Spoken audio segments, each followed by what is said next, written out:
கர்த்தருடைய பரிசுத்த நாமத்துக்கு மகிமை உண்டாவதாக. தேவ சமூகத்திலே நாம் ஆண்டவருடைய மெல்லிய சத்தத்தை கேட்கும்படியாய் அவருடைய சமூகத்திலே நாம் கூடி வந்திருக்கிறோம். தேவ பிரசன்னத்திலே நம் தலைகளை தாழ்த்தி, சர்வ வல்லமையுள்ள ஆண்டவரே, இந்த காலைவரையோடு பேசும் ஆண்டவரே, இது நீர் எங்களோடு பேசுகிற நேரம். கர்த்தருடைய வேதம் சொல்லுகிறது, நம்முடைய ஆண்டவர் பேசுகிற ஆண்டவர்.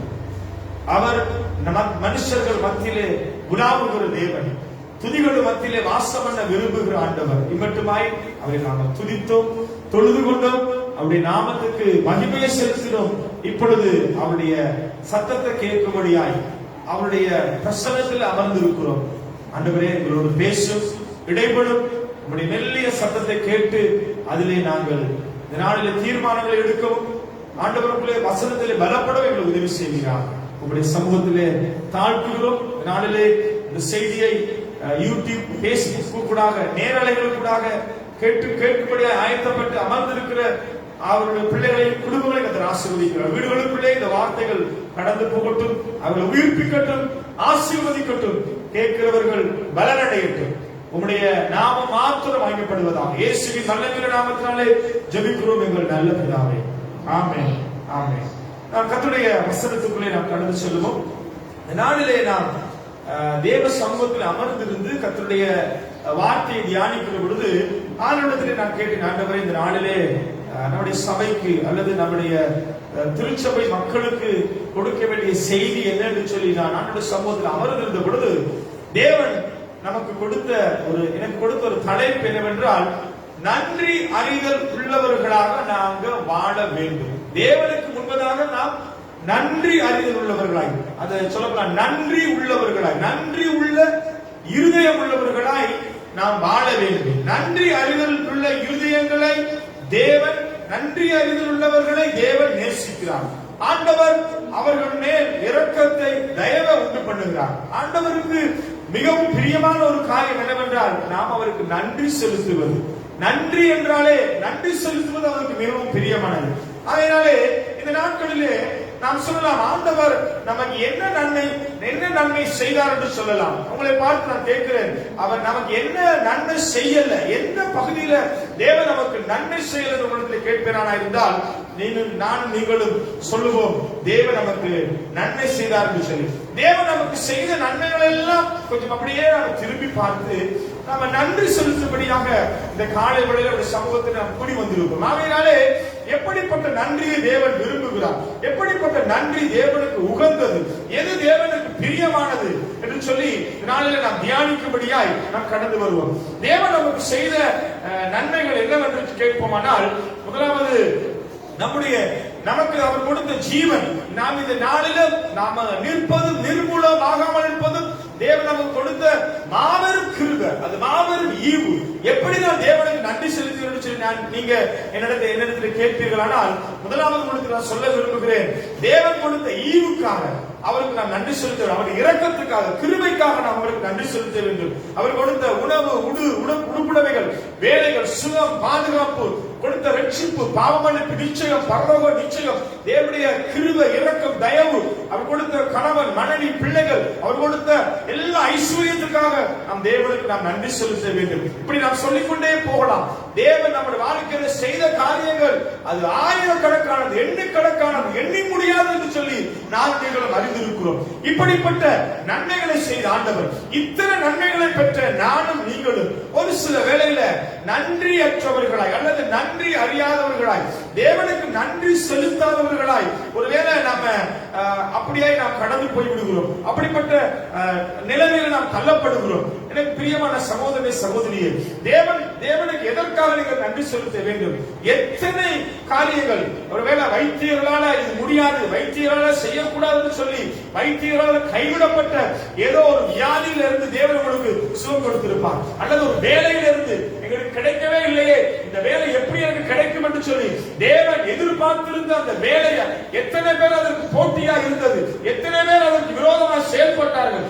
தேவன் தம்முடைய கிருபையினால அந்த வேலையை எனக்கு பெற்றுக் கொடுத்தார். அது மாத்திரமல்ல, என் வாழ்க்கையில இருந்த ஏதோ ஒரு எதிர்பார்ப்பு, பிள்ளைகளுடைய திருமண காரியங்கள் அல்லது எனக்கு இருந்த ஒரு மாறாத ஒரு கடன் பிரச்சனை, எனக்கு இருந்த ஏதோ ஒரு காரியத்தை குறிச்சு கவலைப்பட்டு கலங்கி இருந்த பொழுது கர்த்தர் என்ற வாழ்க்கையில இப்படிப்பட்ட பல நன்மைகள் வாழ்க்கையில செய்தார். இப்படிப்பட்ட நன்மைகளை பெற்றிருக்கிற நானும் நீங்களும் ஆண்டவருக்கு ஏற்ற காரியம் என்னவென்றால் நாம் நன்றி செலுத்த வேண்டும். ஒருவேளை நம்ம நன்றி செலுத்தாம போகிற பொழுது தேவனுடைய இருதயம் அவர்களை விட்டு தூரமாய் போகிறது. தேவன் அதை குறித்து வேதனைப்படுகிறார். அதனாலே நம்முடைய வாழ்க்கையில நாம் நன்றி உள்ளவர்களாய் மாற வேண்டும் என்று வேதம் நமக்கு சொல்லுகிறது.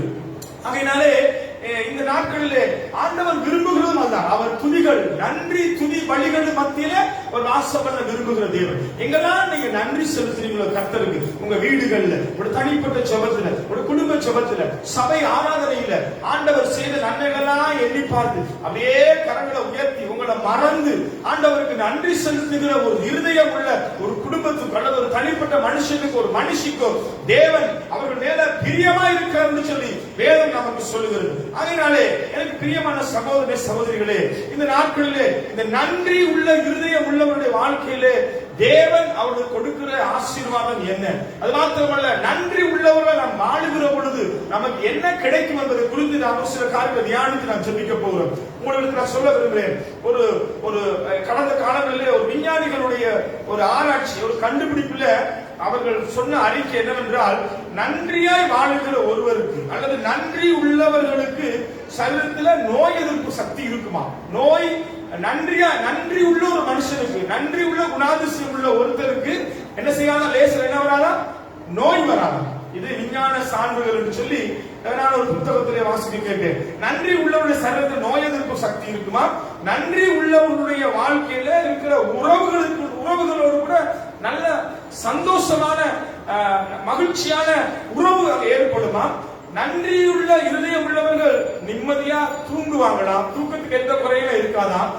இப்படி பல காரியங்கள். நன்றி உள்ள ஒரு மனுஷன், சாதாரணமாக மனுஷன் செய்த காரியத்துக்கு ஒரு நன்றி உள்ளவனா இருந்தா அல்லது நன்றி உள்ள குணாதிசயம் உள்ள ஒரு மனுஷனுடைய குடும்பத்துல என்ன இருக்குமா? குடும்பத்தில் இருக்கிற உறவுகள் நல்ல சந்தோஷமா இருக்குமா? ஒருவேளை நம்முடைய குடும்பத்தில் நம்முடைய சகோதரர்கள், நம்முடைய உறவுக்காரர்கள், தகப்பன், நம்முடைய தாய் அல்லது நம்முடைய நண்பர்கள், நம்முடைய நெருங்கின உறவில் இருக்கிறவர்கள் நமக்கு செய்த காரியத்தை குறித்து நாம் நன்றி உள்ளவர்களாக இருந்தா அந்த உறவு நம்மோடு கூட அவரோடு என்ன செய்யப்படும்?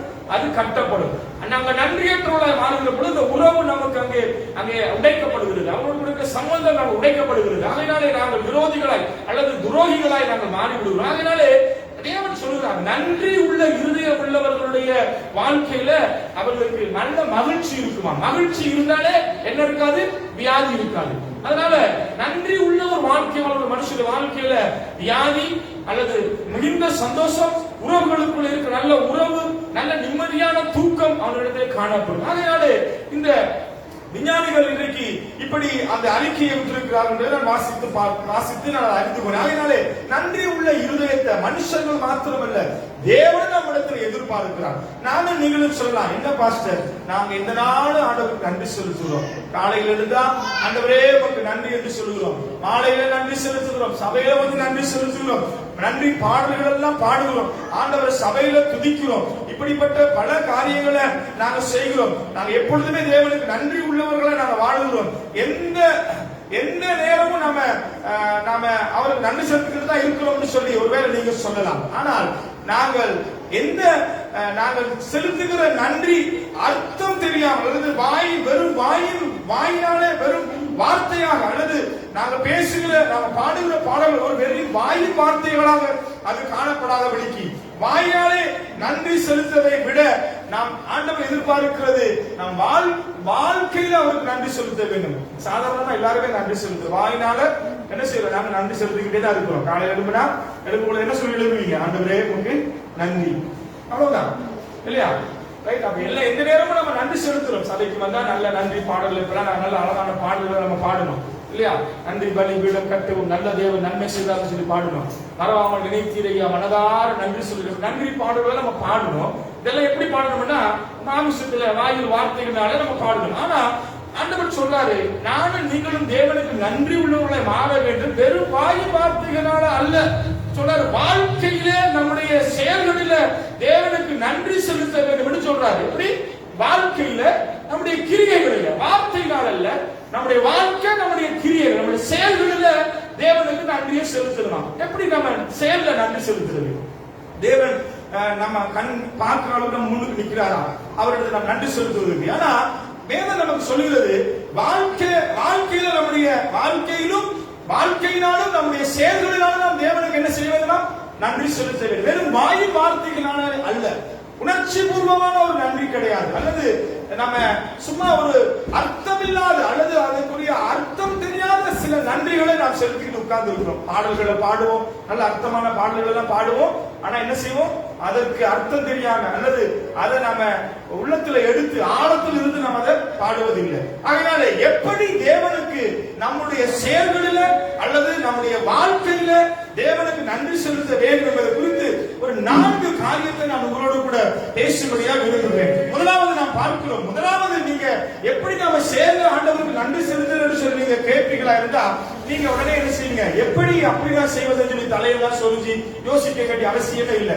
தேவனுக்கு நீங்க நன்றி செலுத்த வேண்டிய முதல் நன்றி என்னன்னா, இந்த வேதம் நமக்கு சொல்லுது எப்படின்னா, நாங்கள் இருப்பது நிர்மூலமாகாமல் இருப்பது தேவன் கொடுத்த இந்த கிருபைக்காக, இந்த வாழ்க்கைக்காக முதலாவது நாம நன்றி சொல்ல வேண்டும். இதற்காக தேவன் கொடுத்த வாழ்க்கைக்காக. தேவன் கொடுத்த வாழ்க்கை என்ன வாழ்க்கை? ஆண்டவர் கொடுத்த பெரிதான கிருபை. அவருடைய கிருபையினால நாம் என்ன செய்யணும்? நின்று கொண்டிருக்கிறோம். அந்த தேவன் கொடுத்த நல்ல வாழ்க்கைக்காக முதல்ல நாம் நன்றி செலுத்த வேண்டும். அது மாத்திரமல்ல, அப்படியானால் நாங்க சொல்லிக்கிட்டே தானே இருக்கிறோம் ஆண்டவருக்கு நன்றி. ஆண்டவரே, இன்னும் இப்படி எத்தனையோ சாட்சிகள் நம்ம கேட்டோம் இல்லையா? ஆண்டவர் சுகம் கொடுத்தாரு, பாதுகாத்தாரு, வேலை கொடுத்தாரு, தேவையை சந்திச்சாரு, உணவு கொடுத்தாரு, போஷித்தாரு. இப்படி நன்றி செலுத்திக்கிட்டே தான் இருக்கிறோம். ஆனா வேதம் நமக்கு என்ன சொல்றதுன்னா, ஆண்டவர் எதிர்பார்க்கிற நன்றி பலி எப்படின்னா, நம்ம வாழ்ந்து அல்லது வாழ்க்கையில நம்ம நன்றி செலுத்த வேண்டும். அந்த வாழ்க்கையில் நன்றி செலுத்தும் முதலாவது நாம் பார்க்கிறோம், தேவன் நமக்கு கொடுத்த வாழ்க்கைக்கு தேவனுடைய கிருபையினால நாம் என்ன செய்யறோம்? நின்று கொண்டிருக்கிறோம். தேவனுடைய கிருபையினாலே நாம் என்ன செய்யறோம்? வாழ்ந்து கொண்டிருக்கிறோம். தேவனுடைய கிருபையினாலே நாம் என்ன செய்யறோம்?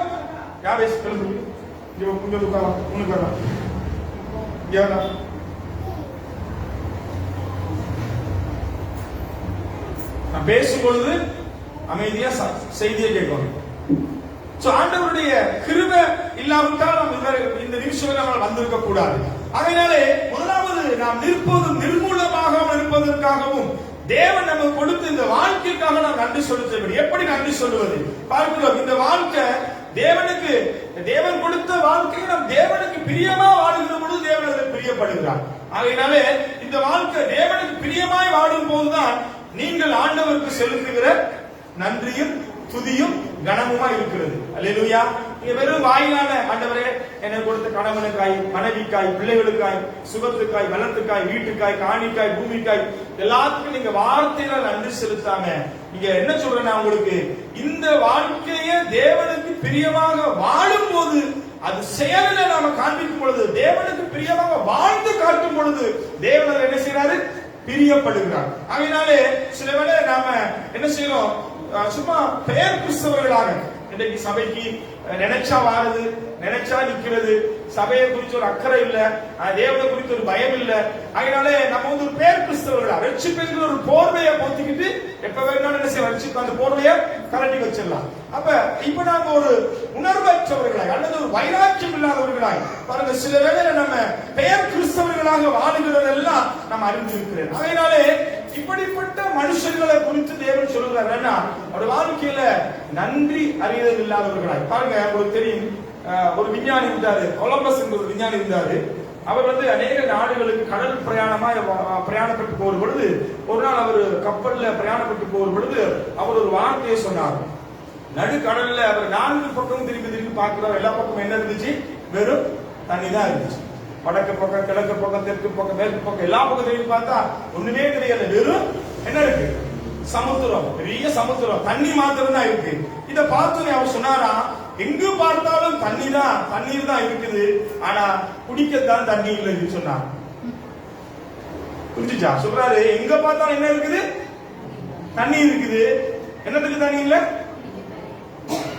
புரிஞ்சுச்சா அர்த்தம்? ஏன் அவ்வளவு தண்ணி இருக்குது, ஆனா என்ன செய்ய முடியாது? கடல் தண்ணி குடிக்கலுமா? சொல்றாரு எல்லா பக்கமும் தண்ணி, நிறைய தண்ணி இருக்குது, ஆனா எனக்கு இப்ப குடிக்கிறதுக்கு தண்ணி இல்ல, குடிக்கத்தான் முடியாது. அது மாதிரி அநேக கிறிஸ்தவர்கள் இருக்கிறாங்க.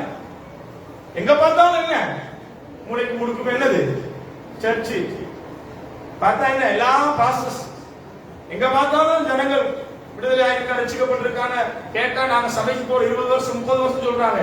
எங்க பார்த்தாலும் கிறிஸ்தவர்கள், ஆனா கிறிஸ்துவுக்காக வாழுகிறவர்கள் இல்ல, நன்றி உள்ளவர்கள் இல்ல, தங்களுடைய வாழ்க்கையில கர்த்தருக்கு சாட்சியாய் வாழ்ந்து தேவநாமத்தை மகிமைப்படுத்துகிறவர்கள் இல்ல. அதனாலதான் அந்த கொலம்பஸ் சொன்ன அந்த வார்த்தையை இதோட ஒப்பிட்டு நான் சொல்றேன். எங்க பார்த்தாலும் தண்ணி, ஆனா குடிக்கத்தான் தண்ணி இல்லை. எங்க பார்த்தாலும் கிறிஸ்தவர்கள், தேவாலயங்கள், சபை கூட்டங்கள் எல்லாம் நடக்குது, ஆனா கிறிஸ்துவுக்காக வைராக்கியமா வாழுகிறவர்கள் இன்னைக்கு என்ன பார்வையில பார்க்கிறதுக்கு இல்லை. அதனால இப்படிப்பட்ட அநேக கிறிஸ்தவர்கள் இருக்கிறார்கள். எத்தனை கிறிஸ்தவர்கள் தேவனுக்கு நன்றி உள்ளவர்களாய் அல்லது அவரை பிரியப்படுத்துகிற, அவருக்கு பிரியமாய் வாழுகிறவர்களாய், அவருக்கு நன்றி உள்ளவர்களாய் வாழ்கிறோம் என்று நம்மை நாம் கேள்வி கேட்டு பார்ப்போமானால் நம் இருதயம் நமக்கு சாட்சி கொடுக்கும். நம்முடைய செயல்களில, கிரியைகளில நாம் நீதிமான்களாக்கப்படவில்லை. ஒருவேளை ரட்சிக்கப்பட்டன்னு சொல்றீங்க, நான் நீதிமான் சொல்றீங்க, ஆனா நீங்க தேவனுடைய பிள்ளைன்னு சொல்றீங்க.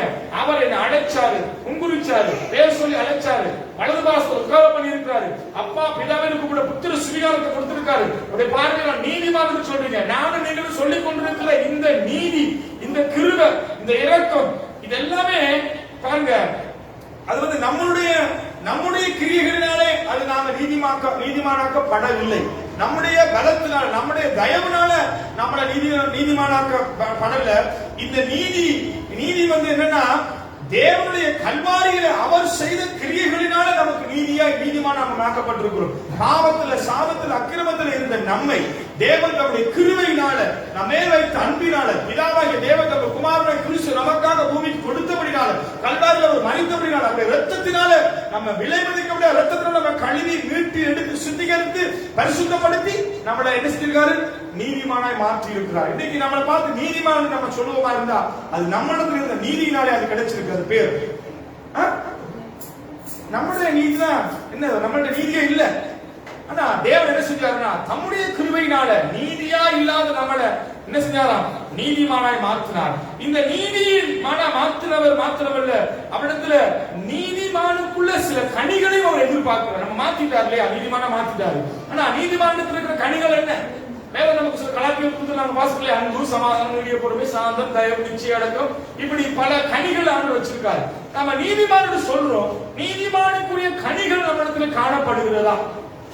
அல்லேலூயா, அல்லேலூயா, அல்லேலூயா. இங்கதான் இருக்கீங்களா?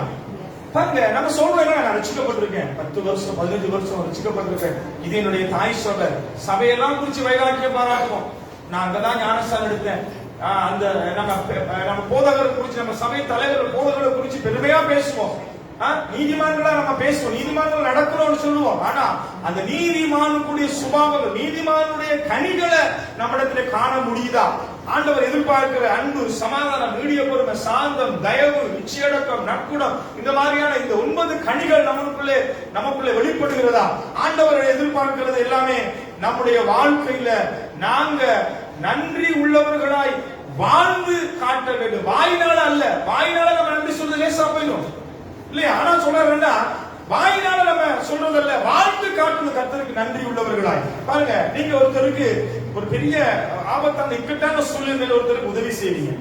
அவர் அவருக்கு நல்லா தெரியும், ஒரு பெரிய பிரச்சனையில் அவர் இருக்கிறாரு, நமக்கு ரொம்ப நெருங்கின நண்பர், நல்ல உறவு உள்ளவர். அவருடைய இந்த பிரச்சனையில யாராலும் அவருக்கு உதவி செய்ய முடியாம போயிடுச்சு. ஆனா உங்களால அவருக்கு உதவி செய்ய முடிஞ்சது. ஏதோ ஒரு பெரிய பிரச்சனையில அவருக்கு நீங்க உதவி செஞ்சீங்க.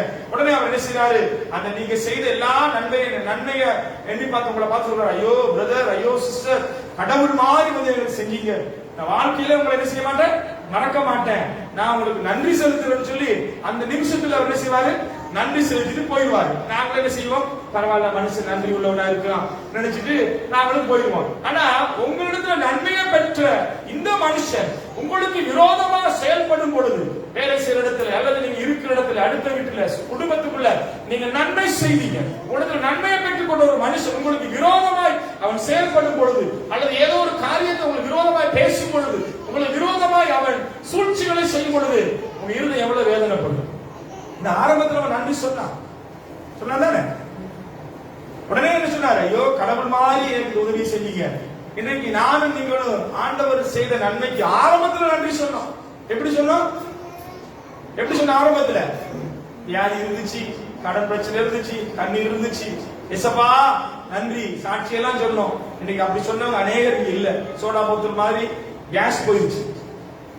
வந்து சாட்சி சொன்னே முதலாளா இருக்கிற ஆட்கள் இருந்தாங்க. எனக்கு தெரியும் ஒரு சகோதரி போனெல்லாம் வந்து காட்டினா யாருக்குதான் இன்னைக்கு ஆள் இல்லை. நன்றி அறியாதவர்களாய் இந்த வேத அர்த்தம் சொல்லுது பாருங்க. இப்படிப்பட்ட நன்றி அறியாதவர்களாய் நாம் மாறுகிற பொழுது தேவன் நம் மேல மிகவும் வேதனைப்படுகிறார். அல்லது நன்மை பெற்ற உங்களுக்கு விரோதமாக செயல்படும் பொழுது உங்கள் மனநிலை எப்படி இருக்கும்? நீங்க மன்னிப்பீங்களா? சொல்லுங்க. ஒன்னா ஒரு கோப்பையில ஒரு பிளேட்ல ரெண்டு பேரும் சாப்பிட்டோம், நகமும் சதையுமா இருந்தோம், நாங்க ரெண்டு பேரும் எங்களால பிரிக்க நல்ல உறவா இருந்தோம். ஆனா இன்றைக்கு இப்படிப்பட்ட துரோகத்தை செஞ்சுட்டான், அதனால என்ன செய்யலாது? அவனை மன்னிக்க இயலாதுன்னு சொன்ன என்ன செய்யறோம்? சொல்லும் பொழுது நம்முடைய இருதயம் வேதனைப்படும். நம்ம இடத்துல நன்மையை பெற்றவர், நம்ம உதவி செய்த மனுஷன், நாங்க தோல்ல சுமந்து தூக்கி விசாரித்து அன்பு செலுத்தி அவங்களுக்கு உதவி செய்து புத்தி சொல்லி அவங்களை நடத்தினவங்களே நமக்கு விரோதமாய் நம்மள்ட்ட சொல்லுவாங்க, வளர்த்தக்கிடா என்ன செய்தான்? மார்பில் ஏறி விதிக்குதான் இல்லையா? அப்படி வரும் பொழுது நம்ம இருதயம் எப்படி? அப்படித்தான் ஆண்டவர் நம்மை பார்க்கிறார். நம்ம சொல்லுகிற நன்றி அது தேவனுக்கு எவ்வளவு காலத்துக்கு அதை ஏற்றுக்கொள்ளுகிறார். உடனே நன்றி செலுத்துற அப்புறம் மறந்துடணும். அல்லேலூயா. அதனாலதான் ஆதியாகமத்தின் புத்தகம் 6வது அதிகாரம் 5வது வசனத்தை வாசிக்கும். ஆதியாகமம் 6:5 ஆண்டவர் மிகவும் வேதனையோடு ஒரு காரியத்தை சொல்வதை நாம் பார்க்கிறோம். பாருங்க, மனுஷனை ஆண்டவர் பூமியில படைச்சாரு, எல்லாவற்றையும் அவனுக்கு ஆளுகை செய்ய ஆண்டு கொள்ளும்படியாக கொடுத்தாரு, எல்லா விதமான ஐஸ்வர்யத்தையும் எல்லா விதமான சுகத்தையும் சமாதானத்தையும் கொடுத்தாரு. ஆனா இங்க நடந்த சம்பவத்தை நம்ம 6:5 வாசிப்போம். மனுஷனுடைய அக்கிரமம் பூமியிலே பெருகினது என்றும் அவன் இருதயத்திலே நினைவுகளின் தோற்றம் எல்லாம் நித்தமும் கொள்ளாதது என்று கர்த்தர் கண்டு தாம் பூமியிலே மனுஷனை உண்டாக்குவதற்காக கர்த்தர் மனஸ்தாபப்பட்டார். பாருங்க, ஆண்டவர் செஞ்சாரு, நன்மையா செஞ்சாரு. படைச்சு உயிரை கொடுத்து சுவாசத்தை கொடுத்து ஏதேனும் தோட்டத்துல கொண்டு போய் வச்சு எல்லாமே செஞ்சாரு. ஆனா எல்லாமே அவர் சந்தோஷமா தான் செய்தாரு இல்லையா? சந்தோஷமா செய்தாரு. ஆனா மனுஷனுடைய அக்கிரமம் பூமியில பெருகின பொழுது அவன் இருதயத்தின் நினைவுகளும் தோற்றங்களும் நித்தமும் பொல்லாதது என்று கர்த்தர் கண்டு நன்மைதான் செய்தாரு. ஆனா இன்னைக்கு மனுஷனிடத்துல என்ன இல்ல?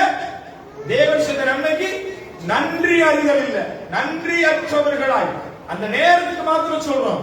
அதனாலே அவர் இருதயத்தின் நினைவுகள் நித்தமும் பொல்லாதது என்று தேவன் கண்டு மனஸ்தாபப்பட்டு அவர் என்ன செய்றாரு? ஏன் மனுஷன பூமியிலனா படைச்ச என்று மனஸ்தாபப்படுகிறார். இன்றைக்கு கர்த்தர் நமக்கு செய்த நன்மைகளை எல்லாம் மறந்து நானும் நீங்கள் வாழுகிற பொழுது ஆண்டவர் என்ன நினைப்பார்னா, ஏன் இவனுக்கு இந்த நன்மையை நான் செய்தேன், ஏன் அவனுக்கு இந்த குழந்தையை கொடுத்தேன், ஏன் அவனுக்கு இந்த வேலையை கொடுத்தேன், ஏன் அவனை ஆசீர்வதிச்சேன். இப்படி தேவன் என்ன செய்யறது?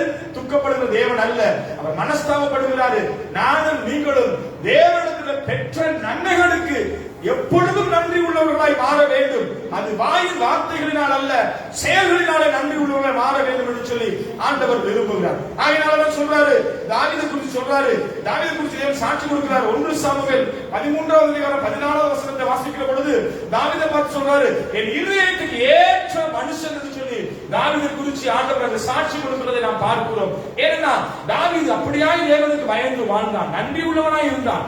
ஆண்டவர் தாவீதை குறித்து சாட்சி கொடுக்கிற இருதயத்துக்கு ஏற்ற ஒரு மனுஷனை நான் தேடினேன் என்று சொல்லி தாவீதை குறித்து சொல்வதை நாம் பார்க்கிறோம். எனக்கு பிரியமான சகோதரனை சகோதரியே, எப்படி நன்றி உள்ளவர்களாய் வாழ்வது என்று சொன்னா, நம்ம வாழ்க்கை தேவனுக்கு நன்றி உள்ளவராய் காணப்பட வேண்டும். எப்படின்னா அவருடைய சத்தத்தை கேட்டு அவருடைய சித்தத்தை செய்யும் பொழுது தேவன் நம்ம மேல பிரியமாய் இருக்கிறார்.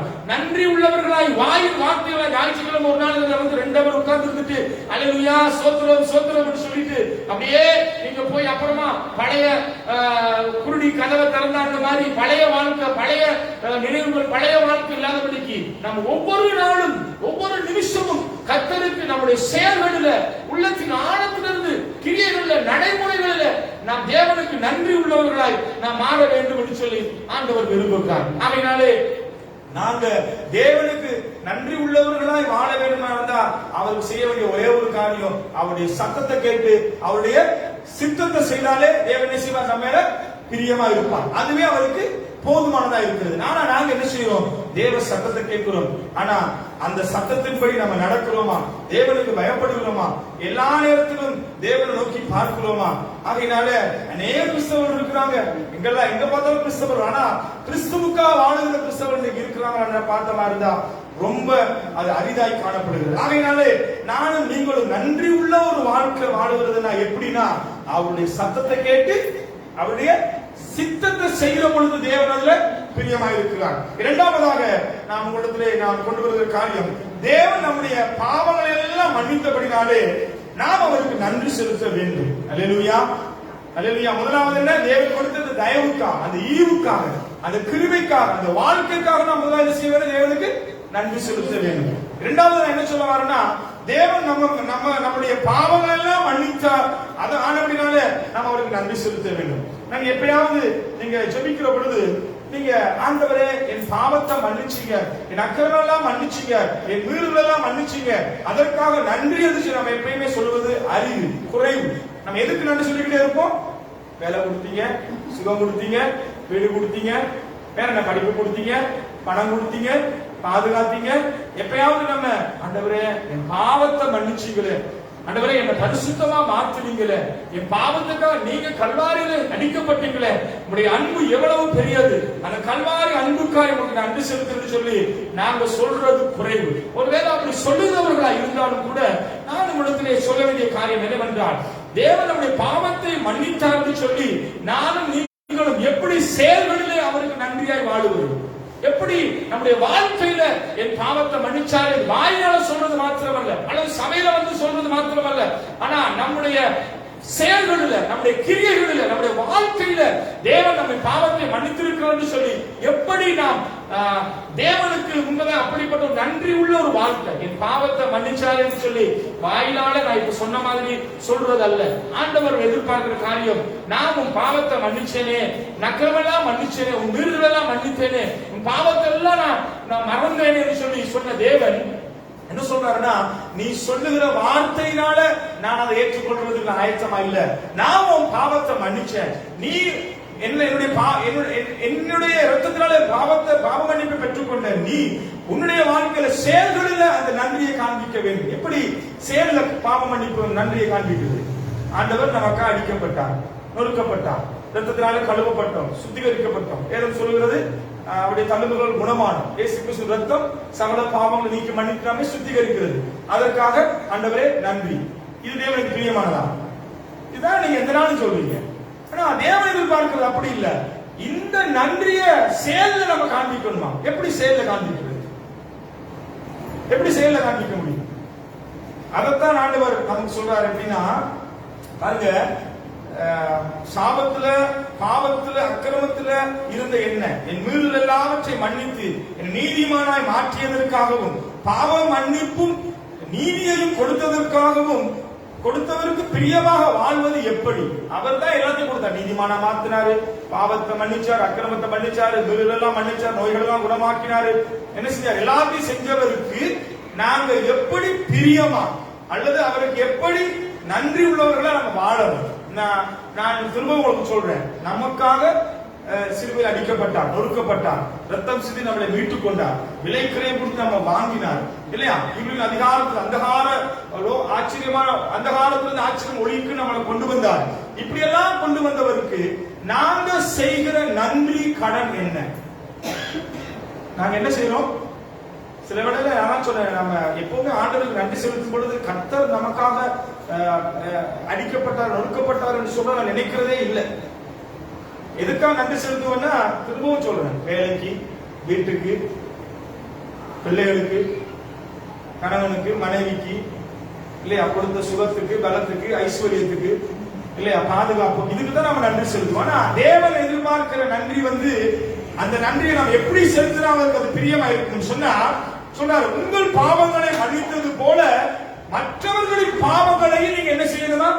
மன்னிக்கணுமா. நீங்க மன்னிக்கிற பொழுது அது கிரியைகளினால செயல்களினால நீங்க அதை வெளிப்படுத்துறீங்க. பாருங்க, நம்முடைய பாவங்களை எல்லாத்தையும் நாங்க மறைக்கிறோம், மற்றவருடைய தவறை நாம அதை பிரதிபலிக்கிறோம். ஆனா இங்க வேதம் என்ன சொல்லுதுன்னா, நாங்க ஒரு மனுஷனுக்கு விரோதமா எரிச்சலையும் கோபங்களையும் கசப்புகளையும் வைராக்கியங்களை வைத்துக் கொண்டு நாம் தேவனை பிரியப்படுத்தும் ஒரு வாழ்க்கை வாழலாமா? அது தேவன் பிரியப்படுற வாழ்க்கை அல்ல. சொல்றாரு, நான் உங்களை மன்னித்தது போல, உங்கள் பாவங்களை மன்னித்தது போல, ஆகையினால நீங்களும் என்ன செய்ய வேண்டுமா? மற்றவருடைய பாவத்தை மன்னிக்கிற பொழுது நீங்க என்ன செய்றீங்க? அந்த தேவனுடைய ரட்சிப்பு பாவ மன்னிப்பு நிச்சயத்துக்கு பிரியமானவர்களா நீங்க என்ன செய்றீங்க? மாறுறீங்க. அதுல தேவன் பிரியப்படுறார். நான் திரளான பாவத்தை அவனுக்கு மன்னிச்சேன். அவன் என்ன செய்யறான்? தனக்கு விரோதமா செய்கிற மனுஷனுடைய பாவத்தை என்ன செய்யறான்? மன்னிக்கிறான். அதுதான் கிரியைகளினால செயல்களினால நாம் தேவனை பிரியப்படுத்துகிறதுக்கான ஒரு காரணமாய் காணப்படுகிறது. மத்தேயு 6:12 வாசிப்போம். மத்தேயு 6:12 சீக்கிரமா திருப்பிக் கொள்ளுங்க. நமக்கு மிகவும் தெரிஞ்ச ஒரு வார்த்தை. எங்கள் கடனாளிகளை நீங்கள் வாசிப்போம். 6:12 எங்கள் கடனாளிகளுக்கு நாங்கள் மன்னிக்கிறது போல எங்கள் கடன்களையும் எங்களுக்கு மன்னியும். பாருங்க என்ன சொல்றாருன்னா, நாங்க ஆண்டவர் சொல்றாரு, அவர் எங்களை மன்னித்தது போல நாங்களும் என்ன செய்யணுமா? நமக்கு விரோதமாய் பேசுகிறவர்கள், கூட்டம் கூடுகிறவர்கள், நமக்கு விரோதமாய் செயல்படுகிறவர்களை நாங்கள் என்ன செய்யணுமா? மன்னிக்கணுமா. நாங்க இன்னைக்கு எப்படி மன்னிக்கிறோம்? நம்முடைய வாழ்க்கையில ஒரு மருமகளோ மாமியார் மருமகளுக்கோ பெரிய சண்டை வரும். சண்டை வந்தா மாமியார் மருமகள் வந்து சொல்லுவாங்க எப்படின்னா, என் மாமியாரோட என்னால வாழ முடியல, ரொம்ப கஷ்டத்துல நான் வாழ்றேன், அவங்க எல்லாம் நான் மன்னிச்சு விட்டு இருக்கிறேன், மன்னிப்பு கொடுத்துட்டு வாழ்ந்துட்டு இருக்கிறேன். அவங்க சொல்லும் பொழுதே அவங்க மன்னிக்கலன்றதான அது அர்த்தம். சரியா? நாங்களும் நம்முடைய வாழ்க்கையில பல வருஷங்களுக்கு முன்பதாக செய்த தவறுகள் தப்பிதங்களை நம்ம மறக்காம 1990ஆம் ஆண்டு ஒரு மனுஷன் பேசுற வார்த்தை நம்ம காதுல கேட்டுக்கிட்டு இருக்கோம் இல்லையா? அவன் எனக்கு விரோதமா இப்படி பேசுறான், இப்படி சொன்னான், ரைட்? சிலர் வந்து டெக்ஸ்ட் மெசேஜ் வச்சிருப்பாங்க. என்னது? இவன் போட்ட மெசேஜ் இன்னும் என் போன்ல இருக்கு, இவன் போட்ட வாய்ஸ் மெசேஜ் இன்னும் என்னுடைய போன்ல இருக்கு, ரெக்கார்ட் பண்ணி வச்சிருக்கிறேன். எப்ப? 90ஆம் ஆண்டு பேசினது. நம்ம வாழ்க்கையில மற்றவர்களை நம்ம மன்னிக்க முடியாதவர்களாய் நாம என்ன செய்கிறோம்னா, அந்த மன்னிப்பு கொடுக்காத பட்சத்துல நான் மன்னிக்கப்பட்டேன், நான் நீதிமானாக்கப்பட்டேன், நான் ரட்சிக்கப்பட்டேன் என்று சொல்லி நானும் நீங்களும் சபையில வந்து உட்கார்ந்து இருந்து நாம அறிக்கை பண்ணி அல்லது தேவனை மகிமைப்படுத்துறதுனால தேவன் பிரியப்படுகிற தேவன் அல்ல. அவர் சொல்ற, நான் உங்களை மன்னித்தது போல, மன்னிப்ப பெற்றோம், ரட்சிக்க பெற்றோம், பாவ மன்னிப்பு நிச்சயத்தை பெற்றோம். ஆண்டவர் சொல்ற, நான் உங்களை மன்னித்தது போல நீங்களும் என்ன செய்யுங்க?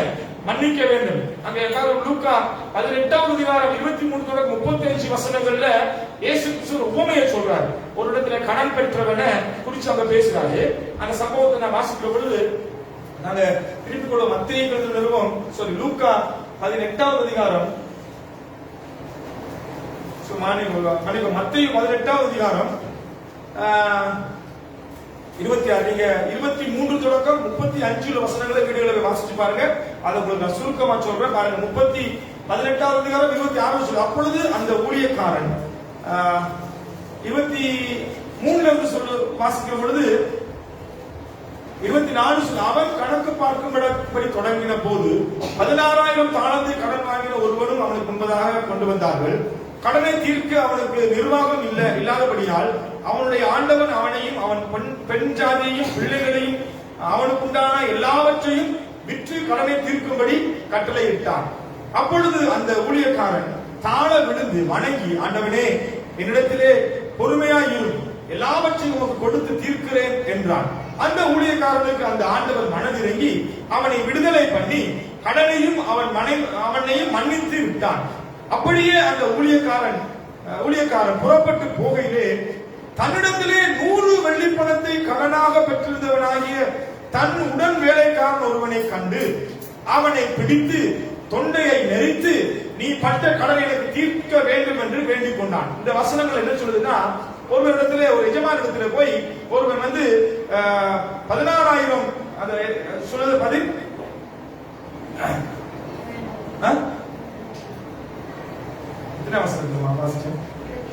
24 சொல்லுது 10,000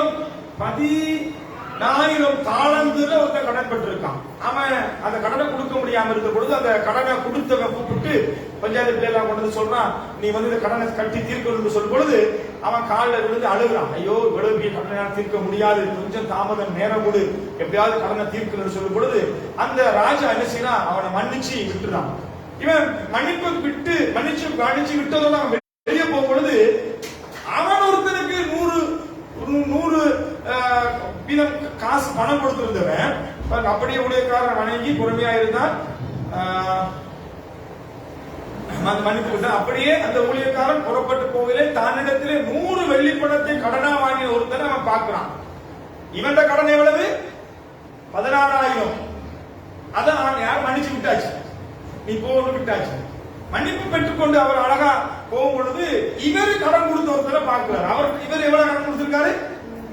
100 வெள்ளி பணம். உடனே என்ன செய்யறாரு, அவரை பிடிச்சி கழுத்தை பிடிச்சி நசிச்சு இருக்கு என் பணத்தை கொடுன்னு சொல்லி என்ன செய்யறாரு, அவனை வேதனைப்படுத்துறாரு. உடனே என்ன நடக்குதுன்னா, இது என்ன அர்த்தம்னா, இவனுடைய 16,000 பணம் அவன் மன்னிச்சு விட்டுட்டாரு.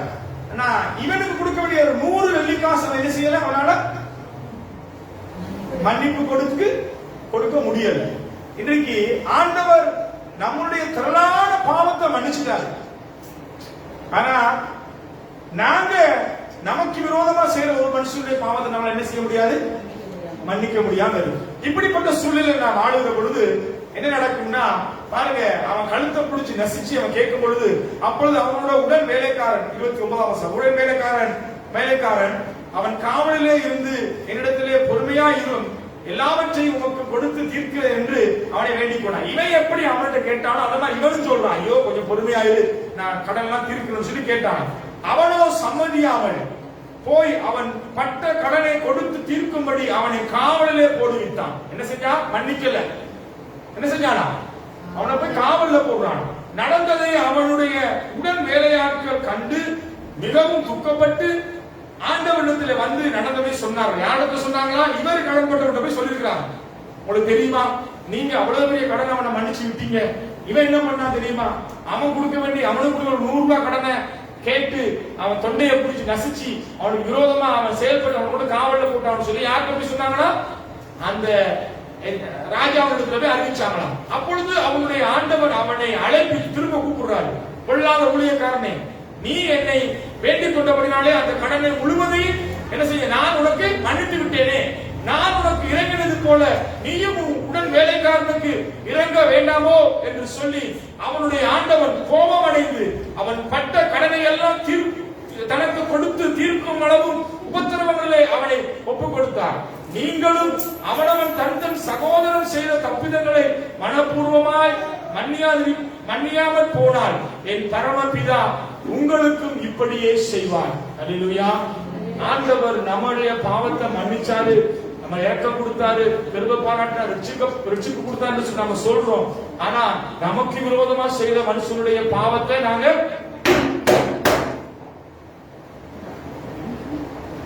நமக்கு விரோதமா ஒரு மனுஷன் பாவம் செய்த என்ன செய்ய நாம அவனை மன்னிக்க முடியாத சூழ்நிலை வாழ்ந்து விட்டுருக்கோம். ஆகையினால ஆண்டவர் இரண்டாவது நம்மளுக்கு எதிர்பார்க்கிற நன்றி உள்ள ஒரு வாழ்க்கை என்னன்னா, நம்முடைய பாவம் மன்னிக்கப்பட்டது போல நமக்கு விரோதமா செய்கிற எல்லா மனுஷனுடைய அயல் வீட்டுக்காரன், சகோதரர்கள், உறவினர்கள், ஒருவேளை உண்மையில அது கஷ்டமான ஒரு காரியம் தான். அந்த கஷ்டமான ஒரு காரியத்துல மனப்பூர்வமா செய்யணும். ஆனா மன்னிச்சு விட்டுட்டு சில வேளையில நம்ம கொஞ்சம் ஒதுங்கி இருந்துடணும்.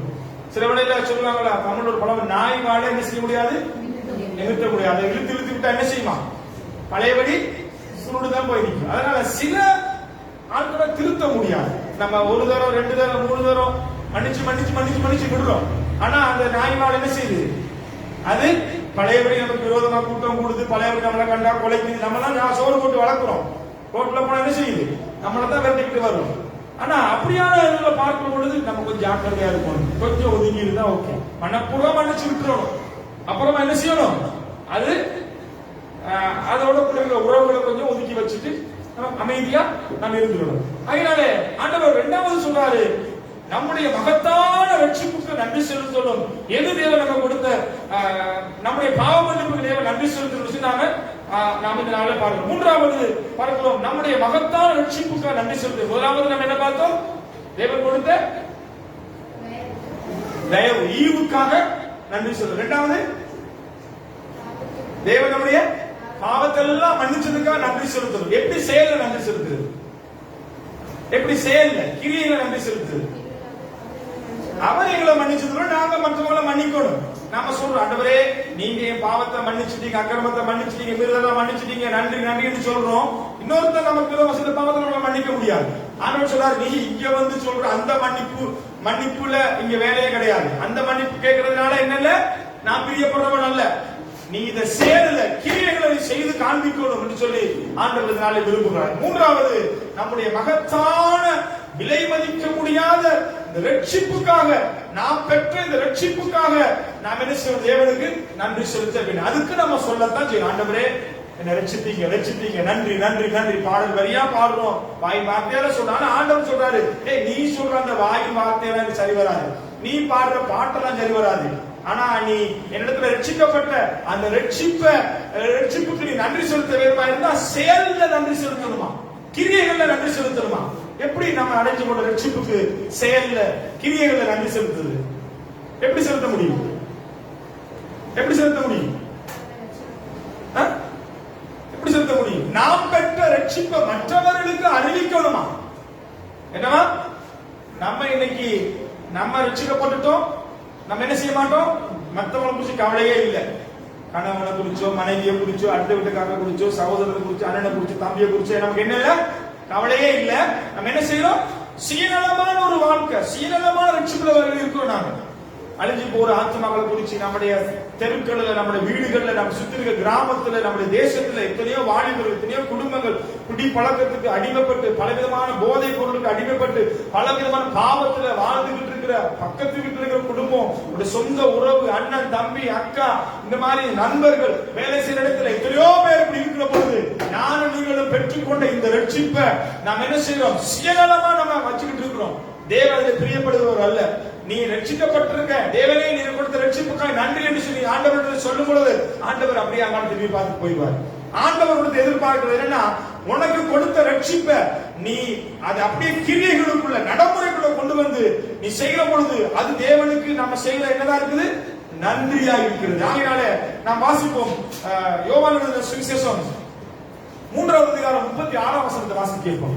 யோவான் 3:36. இந்த வார்த்தைகள் மிகவும் தெளிவாய் சொல்லுகிறது. குமாரனிடத்தில் விசுவாசமா இருக்கிறவன் நித்திய ஜீவனுடையவனாய் இருக்கிறான். குமாரனை விசுவாசியாதவனோ ஜீவனை காண்பதில்லை, தேவனுடைய கோபம் அவன் மேல் நிலை நிற்கும். பாருங்க, குமாரனை விசுவாசிக்காதவன் எவனோ, விசுவாசிக்காதவன் ஜீவனை காண்பதில்லை, நித்திய ஜீவனை காண்பதில்லை, தேவனுடைய கோபம் அவன் மேல இருக்குமா? இன்றைக்கு நாங்களும் ஒரு காலத்துல குமாரனை விசுவாசிக்காம, கிறிஸ்துவை ஏற்றுக்கொள்ளாம, மனம் போல போக்குல பாவத்தை தண்ணி போல பரகிக்கிட்டு, இடதுக்கு வலதுக்கு வித்தியாசம் தெரியாம பாவத்திலே அக்கிரமத்திலே சேர்த்துல இருந்த நம்ம தேவன் என்ன செஞ்சாரு? தூக்கி எடுத்தாரு, கழுவினாரு, பரிசுத்தப்படுத்தினாரு, நீதிமான்களை மாத்தினாரு, பாவங்களை மன்னிச்சாரு, ரட்சிப்பின் அனுபவத்தை கொடுத்தாரு. ஆனா இன்றைக்கு என்ன சொல்றாருன்னா, இந்த குமாரனை விசுவாசிக்காதவன் என்ன செய்வான்? நித்திய ஜீவனை காண்பதில்லை, தேவனுடைய கோபம் அவன் மேல் நிலைத்து நிற்கும் என்று சொல்றது இந்த வார்த்தை. பாருங்க, அப்ப விசுவாசிக்கப்படாதவர் எல்லா மேல என்ன இருக்கும்? தேவனுடைய கோபம் இருக்கும். இப்ப நீங்க ரட்சிக்கப்பட்டிருக்கிறீங்க, உங்க மேல தேவ கோபம் இருக்கா? இல்ல. நீங்க தேவனுடைய பார்வையில ஆண்டவருடைய பாவத்தை மன்னிச்சிருக்காரு, நீதிமானா மாத்திருக்காரு, ரட்சிப்பை கொடுத்திருக்காரு, பாவங்களை கழுவி இருக்காரு. அந்த குமாரனாய் கிறிஸ்து இயேசுவினுடைய அந்த விலைமதிக்கப்பட்ட ரத்தத்தினால நம்மை மீட்டெடுத்திருக்காரு, இருளில் இருந்து வெளிச்சத்துக்குள்ள வந்திருக்கிறோம், நீதிமானா மாற்றப்பட்டிருக்கிறோம். நாங்க அதை பெற்றிருக்கிறோம். ஆனா இதை பெற்றுக்கொள்ளாதவனுக்கு என்ன? தேவனுடைய கோபாக்கினை அவன் மேல் வரும். தேவனை விசுவாசிக்காதவன் நித்திய ஜீவனை காண்பது இல்லை. அப்ப நானும் நீங்கள் அறிஞ்சிருக்கிறோம், நம்ம அடுத்த இருக்கிற சகோதரி தேவன் என்ன செய்யல? அறியல. அவளுக்கு என்ன? நித்திய ஜீவன் இல்ல. அவன் என்ன செய்வா? தேவனுடைய கோபாக்கினுக்குள்ள வாழ்ந்துகிட்டு இருப்பான். குடும்பத்துல என்ன இருக்கு? ஒரே சண்டை, வேதனை, கண்ணீர், துக்கம், வியாதி, நெருக்கங்கள், போராட்டங்கள், இதெல்லாம் நம்ம என்ன செய்யணும்? பார்க்கிறோம். ஆனா நாங்க பெற்ற இந்த பாவ மன்னிப்பின் நிச்சயம், பரலோக நிச்சயத்தை ரட்சிப்பை பெற்றுக்கொண்டு நாங்க என்ன செஞ்சு கொண்டிருக்கிறோம்? வாயினால மாத்திரம் நன்றி செலுத்துறோம். ஆண்டவரே நன்றி அப்பா, நீ கொடுத்த ரட்சிப்புக்கு, சுகத்துக்கு, விடுதலைக்கு, பாவ மன்னிப்பு. ஆனா ஆண்டவர் சொல்றாரு, நீ சொல்ற அந்த வாயினால சொல்ற அந்த நன்றி இல்ல, நீ என்ன செய்யணும்?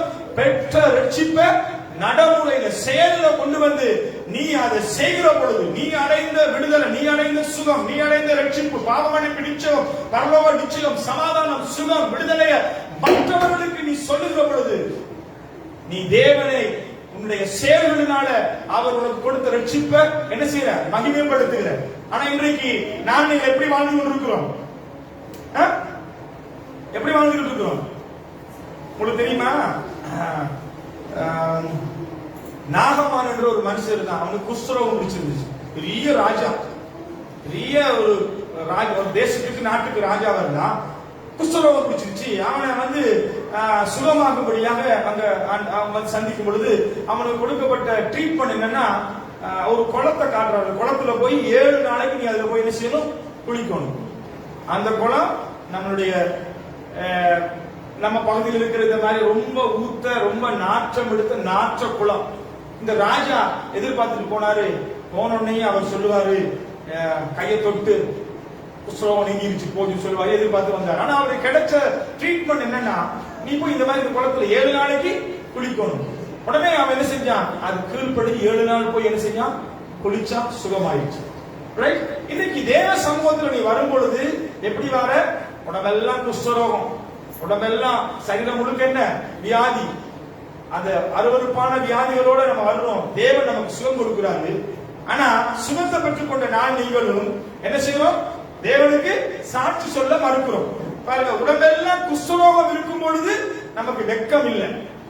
சரீரம் முழுக்க அப்படியே புண்ணு போட்டு சொரிஞ்சி, அல்லது நம்ம ஏதோ ஒரு பயங்கரமான வியாதியில் இருக்கும்போது நமக்கு என்ன இல்லை? வெட்கம் இல்லை.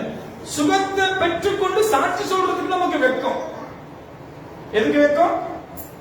எதுக்கு வெட்கம்? ஒரு காலத்துல குடிகாரனா இருந்தோம். குடிகாரனா இருந்த நம்ம ரோட்டா விழுந்து கிடந்தோம். இப்ப ஆண்டவர் சந்திச்சு குடியெல்லாம் மறந்து மாற்றி வச்சுக்க கொடுத்தாச்சு. இப்ப நம்ம போய் நான் முன்னொரு காலத்துல குடிகாரனா இருந்த ரோட்டா விழுந்து கிடந்து சொல்றதுக்கு என்ன வெட்கம்? அன்னைக்கு தெருத்தருவா விழுந்து கிடக்கும் பொழுது வெக்கம் இல்லையா? ஆண்டவர் சொல்றாரு, நீ எதுல இருந்து சுகம் பெற்றாயோ, எதுல இருந்து நீ விடுதலையாக்கப்பட்டாயோ, நீ அதை நீ சொல்லி மகிமைப்படுத்தி ரட்சிப்ப நீ பறைசாற்றுகிற பொழுது ஆண்டவர் சொல்லுகிறாரு, உன் வாழ்க்கையில நான் அதுல சந்தோஷப்படுகிறேன். நீ ஆண்டவருக்கு செலுத்துகிற நன்றி எதுனா, சோத்திரம் ஆண்டவரே நன்றி, ரட்சிப்ப கொடுத்தீங்க, பாவத்தை மன்னிச்சீங்க, நத்திங். அதான் அவருக்கு தெரியும், பாவத்தை நான் மன்னிச்சுட்டேன்னு சொல்லி. நீ அவரிடத்துல பாவ மன்னிப்பு பெற்றுக் கொண்டதுக்கு அடையாளம்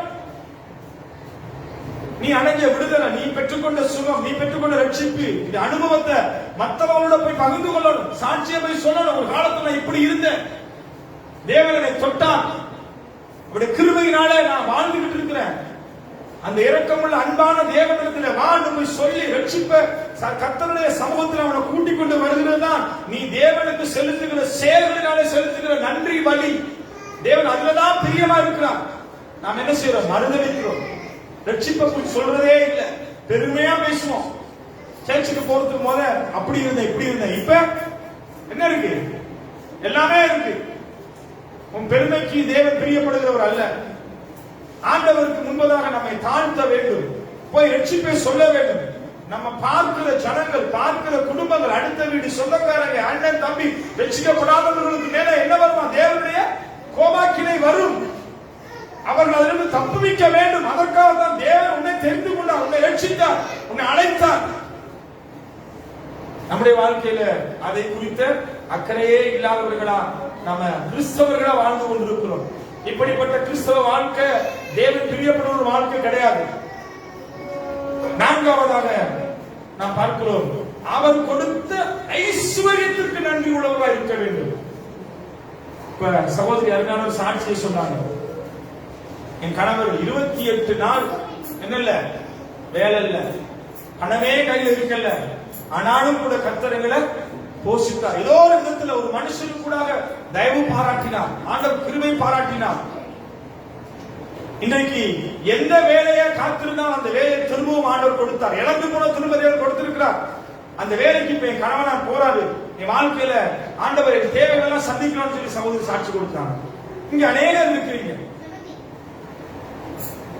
எனக்கு செய்யவே முடியாத அளவுக்கு வேலை இருக்கு, ஆண்டவர் கொடுத்திருக்கிறாரு. தேவன் உங்களுக்கு கொடுக்கிற இந்த ஐஸ்வர்யத்துல நீங்க தேவனுக்கு நன்றி உள்ளவர்களா? அதை நீங்க வாயால மாத்திரம் சொல்லி சரி வராது. என் வீட்டுக்காரருக்கு போய் அன்னைக்கு வேலை, ஆண்டவரே ஸ்தோத்திரம். ஞாயிற்றுக்கிழமை வேலை, ஆண்டவரே ஸ்தோத்திரம். ஏன் பணம் வருது? சபைக்கு வரதுக்கு நேரம் இல்லை. வேதம் என்ன சொல்லுதுன்னா, தேவன் கொடுத்த ஐஸ்வர்யத்துக்கு, தேவன் கொடுத்த வேலைக்கு, வருமானத்துக்கு நீ நன்றி உள்ளவனாய் மாற வேண்டும். எப்படி நன்றி உள்ளவனாய் மாறுறது? அதான் நான் சொல்றேன், ஆண்டவரே உனக்கு நன்றி செலுத்துறோம். ஒரு நாள் நன்றி, ஆண்டவரே கொடுத்த வேலைக்கு நன்றி, கணவன் போக்குல வரது பாதுகாத்ததுக்கு நன்றி, ஆண்டவரே எல்லா விதமான ஐஸ்வர்யத்துக்காக நன்றி, எல்லாத்துக்குமே நன்றி. 3 நேரம் நல்ல மூக்கு முட்டை சோறு போடுறீங்க, ஆண்டவரே உனக்கு நன்றி. இதுக்கே நன்றி சொல்லிட்டு இருக்கிறோம். ஆனா ஆண்டவர் நீ வாயினால சொல்ற நன்றி எதிர்பார்க்கிற தேவன் அல்ல, நீ கிரியைகளான செயல்களினால தேவனுக்கு நன்றியை வெளிப்படுத்த வேண்டும். எப்படி உனக்கு கொடுக்க ஐஸ்வர்யத்துல நீ தேவனுக்கு நன்றி செலுத்த கூடும்?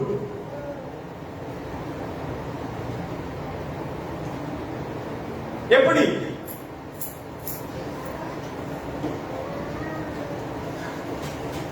மல்கியாவின் புஸ்தகம் 3வது அதிகாரம் 8வது வசனத்தை வாசிக்கிறேன். மல்கியா 3:8 சீக்கிரமா எடுத்து வாசிக்கிறேன். கடைசி புத்தகம், பழைய ஏற்பாடு.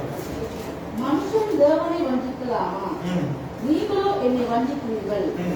எதிரே உம்மை வஞ்சித்தோம் என்கிறீர்கள். பிரசவ பாகத்திலும் காணிக்கையிலும் தானே. ஆண்டவர் சொல்றாரு, கர்த்தர் கொடுத்த ஐஸ்வர்யத்துல நீ தேவனை மகிமைப்படுத்த வேண்டுமா இருந்தால் நீ சொல்லுகிற சாட்சி, ஆண்டவரே வேலை கொடுத்தீங்க, ஆண்டவரே நல்ல வருமானத்தை கொடுத்தீங்க என்று சொல்ற சாட்சி தேவன் பிரியப்படுகிறவர் அல்ல.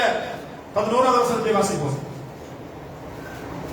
பூமியிலே என் ஆலயத்தில் 11 அதே இதுல 11வது வசனம். பூமியின் கனியை பட்சித்து போடுகிறவர்களை உங்கள் நிமித்தம் கண்டிப்பேன். அவைகள் உங்கள் நிலத்தில் பலனை அளிப்பதில்லை. வெளியில் உள்ள திராட்சை கொடி பலமில்லாமல் போவதும் இல்லை என்று சேனைகளை கர்த்தர் சொல்றார். என்னன்னா, தேவன் கொடுக்கிற ஐஸ்வர்யத்துல நீ நன்றி உள்ளவனா எப்படி மாறணும்னா, அவர் கொடுத்த வருமானத்துல 10ல் 1 நீ தேவனை கொடுக்கிறதுனால, அது உன் கிரியைகள் செயல்னால நீ செய்யற. உழைச்சிட்டு வந்து என்ன செய்யறது? ஓட்டப்பையில போட்ட மாதிரி தான் போகுது. என்னன்னே தெரியல, என்ன காரணம் தெரியல. என் வீட்டுல பணம் தங்குது இல்ல, வீட்டுக்காரர் வேலை 24 வருஷம் 365 நாள் வேலை, ஞாயிற்றுக்கிழமை வேலை, சண்டை முடிச்சுட்டு தான் சேர்ச்சுட்டு வராரு. ஆனா என்ன இல்ல, ஒண்ணு இல்ல.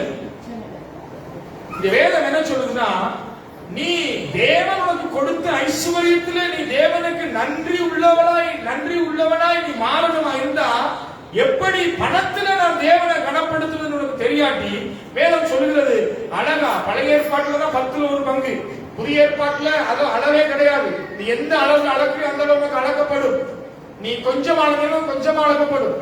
தேவனுக்கு கொடுக்கிறதுல உண்மை இல்லாட்டி தேவன் வாழ்க்கையில் அவர் உன்னுடைய காரியத்தில் உண்மை இல்லாத மாறிடுவார். உழைச்சிட்டு வருவேன், ஆராதனை இருக்காது, ஞாயிற்றுக்கிழமை ஆராதனை இருக்காது, சபை கூடுதல் இருக்காது, சபையோட எந்த ஐக்கியம் இருக்காது, வருஷம் 364 வேலை ஓடுங்க, உழைச்சு கொண்டு எல்லா வியாதிக்கும் வட்டிக்கும் தேவையற்ற காரியத்துக்கும் பணம் செலவழிஞ்சு போகும். நீ கேள்வி கேட்டு உட்கார்ந்து இருப்ப, எங்கதான் போகுதுன்னு தெரியல. 500 ரூபாய் மாத்திரம் அப்படியே பறந்துருது. ஆண்டவர் சொல்றாரு, நீ கர்த்தருக்கு உண்மையா இருந்தால் 11ஆம் வசனம் சொல்றாரு, பூமியின் கனியை பட்சித்து போடுகிறவைகளை உங்கள் நிமித்தம் கண்டிப்பேன் என்று சொல்றாரு. உங்க வாழ்க்கையில, உங்க குடும்பத்துல, உங்க ஐஸ்வர்யத்தை திருடும்படியாய், பூமியில உங்க கனிகளை பட்சித்து போடும்படியாய் வருகிறவர்கள் எல்லாவற்றுக்கும் விரோதமாய் நான் அவர்களை உங்கள் நிமித்தம் கண்டிப்பேன் என்று ஆண்டவர் சொல்றாரு. அவைகள் உங்கள் நிலத்தின் பலனை அளிப்பதில்லை, உங்க வருமானத்தை அளிப்பதில்லை. வீட்டுக்கு கொண்டு வர்ற பணத்தை ஒரு சத்துரு தொடமாட்டான். எந்த வியாதிக்கோ எந்த தேவையற்ற காரியத்துக்கும் பணம் செலவாகாது. வட்டிக்கோ அல்லது வியாதிக்கோ தேவையற்ற காரியத்துக்கு பணம் செலவாகாது. ஆண்டவர் சொல்றாரு, நான் அதற்கு விரோதமாய் செயல்படுகிற ஆண்டவர் சொல்றார், கண்டிப்பேன். அவைகள் உங்கள் நிலத்தின் பலனை அளிப்பதில்லை. வெளியுள்ள திராட்சை கொடி பலமில்லாமல் சொல்லுகிறார், உன் கையின் பிரயாசத்தை நீ சாப்பிடுவாய், உனக்கு பாக்கியமும் நன்மையும் உண்டாயிருக்கும். கர்த்தருடைய சமூகத்தில் ஆண்டவருடைய எச்சரிக்கை சத்தமாக நான் சொல்லிக் கொண்டிருக்கிறேன். தேவன் கொடுத்த ஐஸ்வர்யத்துக்கு, தேவன் கொடுத்த வேலையில, தேவன் கொடுக்கிற வருமானத்துல கர்த்தருக்கு நீ உண்மையற்றவளாய் நன்றி இல்லாதவளாய் நீ வாழுகிற பொழுது ஆண்டவர் சொல்லுகிறார், நீ என்ன வஞ்சிக்கிற ஆண்டவர் சொல்லிட்டார்.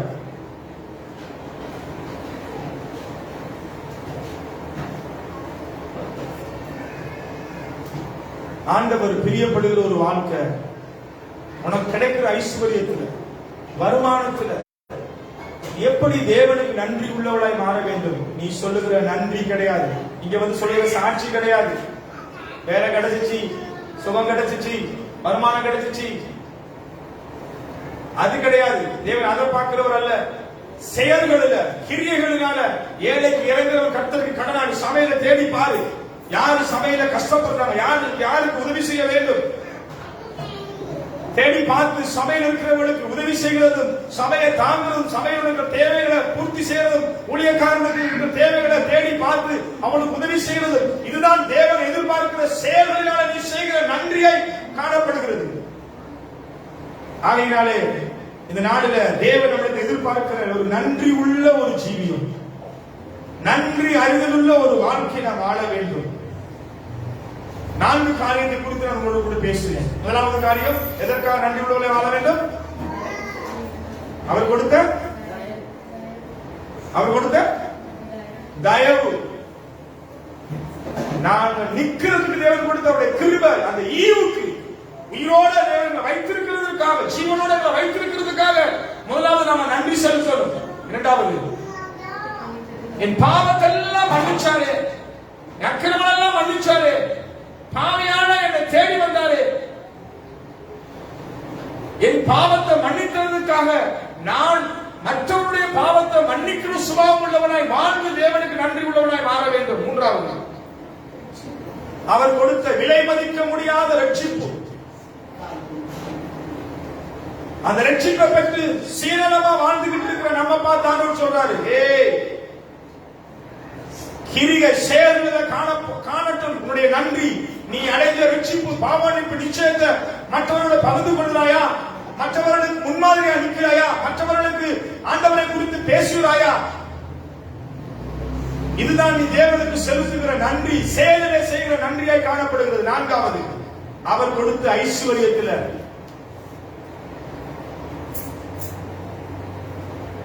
நாளிலே தேவனுடைய ஆவியானவர் பேசிக் கொண்டிருக்கிறார். சபைகளிலே இன்றைக்கு மாயமானமான கிறிஸ்தவ வாழ்க்கை, பேர் கிறிஸ்தவர்கள் சபையில கிழமையில ஒரு நாள் வந்து உட்கார்ந்து இருந்துட்டு வீட்டில் ஒரு வாழ்க்கை, சபையில ஒரு வாழ்க்கை. தேவனுக்கு பயப்படுற பயம் இல்லை,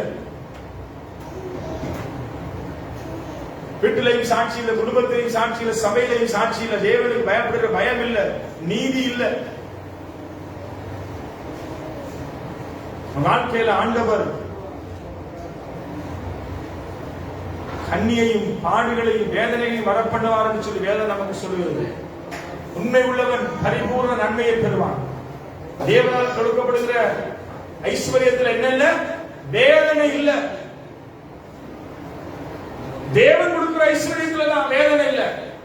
நீ தேவனை மறந்து சபையை விட்டு உழைச்சிட்டு வர உன் பணத்துல உனக்கு வேதனையும் நிந்தையும் கண்ணீரும் தான் உனக்கு காணப்படும் என்று வேதம் சொல்லுகிறது.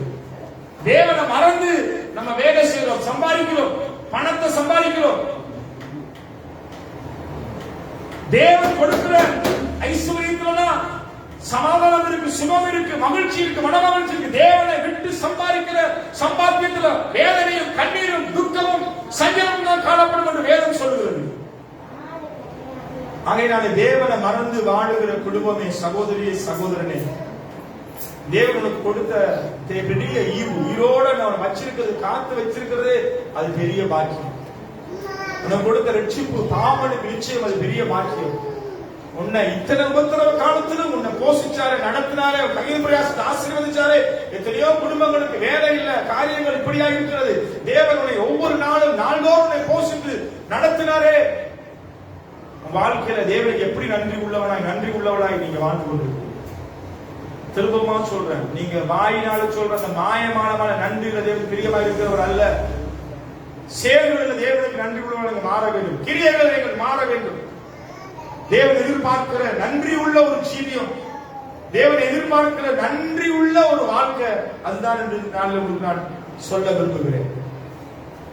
நாளிலே யூடியூப் கூட பேஸ்புக் கூட இந்த வார்த்தை கேட்டு கொண்டிருக்கிற சகோதரனை சகோதரி, ஆண்டவனோடு கூட பேசிக் கொண்டிருக்கிறார். உன்னுடைய வாழ்க்கையிலும் தேவன் கொடுத்த காரியத்துக்கு வெறும் வாயு வார்த்தைகளை மாத்திரம் நன்றி சொல்லிக் கொண்டு வாழ்ந்து கொண்டிருக்கிறாயா? தேவன் அதில் பிரியப்படுகிறவர் அல்ல. செயல்களிலே, கிரியைகளிலே, நடையில தேவன் பிரியப்படவில்லை. அதனால நீ அவரை மையப்படுத்த வேண்டும். சொல்லப்பட்ட 4 காரியத்தையும் சோதித்து பாருங்க.